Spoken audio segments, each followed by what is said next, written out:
Hello, thank you for joining me today. The question here says if the minor arc xy is 1 over 8 of the major arc of the circle below, find xy. And we are given pi as 22 over 7.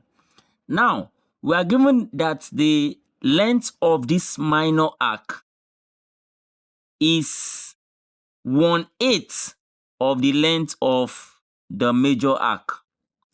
Now let's use angle because angle is proportion to length of arc. The higher the angle subtended at the center, the higher the length of the arc. So let the angle of this major arc, be represented as theta.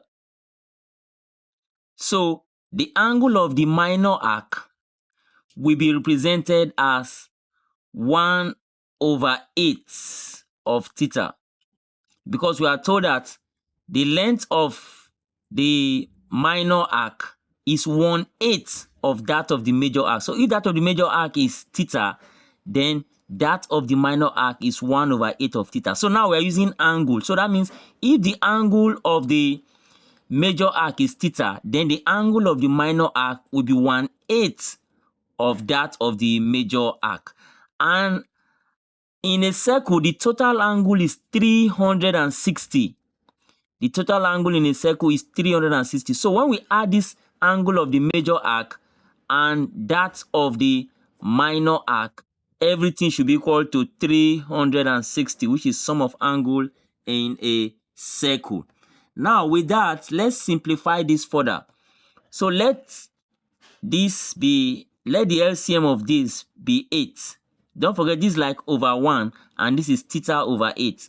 So 8 divided by 1 is 8 multiplied by theta, and that gives us 8 theta. And then plus 8 divided by 8 is 1. 1 multiplied by theta will simply give us 1 theta. And that will be equal to 360, which is what we have here. And then if we work further, we have that 8 theta plus theta will give us 9 theta. And then all over the 8 down here is equal to 360 degrees as the total angle in a circle. So now let me cross multiply. So that this is like 360 over 1. So 9 theta multiplied by 1 will give me 9 theta. And is equal to 8 multiplied by 360. That is 8 multiplied by 360. Now, to get the value of theta, I can divide both sides by 9. And then I also divide this by 9. So 9 will cancel 9. And then 9 here is 1. 9 in 36 is 4. And 9 in 0 is 0. So I now have the value of theta as 8 multiplied by 40 will give me 320 degrees. So that means the angle of the major arc, because don't forget, it's the major arc that is theta. The angle for the major arc is 320 degrees. So that of the minor arc SY. So the angle for the minor arc is 1/8 of theta. That is 1/8 of that of the major arc. So 1 over 8 times 320, which is of the major arc. So 8 here 1, 8 in 320 will give us 40 as the angle there. So now that we know that the angle at this minor arc here is 40 degrees, we can now go ahead and find the length of the arc XY. Don't forget, we now have the the angle subtended by this arc XY as 40 degrees. So now let's apply the formula for the length of an arc to find the value of the length of the arc XY. So the formula for the length of an arc is given by L is equal to theta all over 360 multiplied by 2 pi r. So now let's substitute values.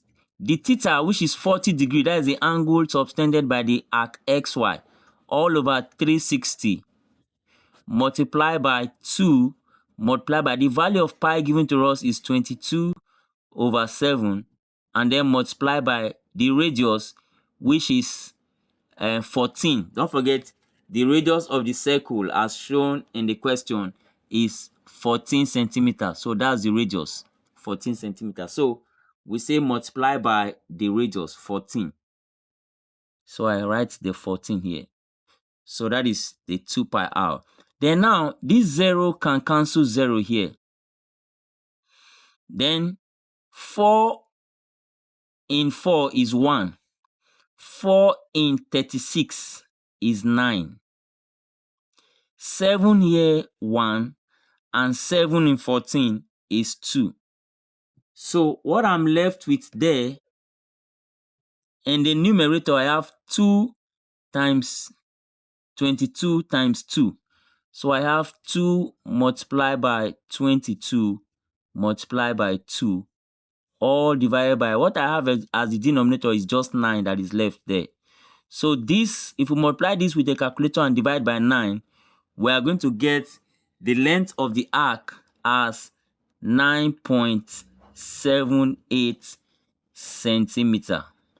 And this is our final answer. Hope you enjoyed this video. Please don't forget to like and share this video so that others can learn from it, and join me in my next video. Thank you for watching.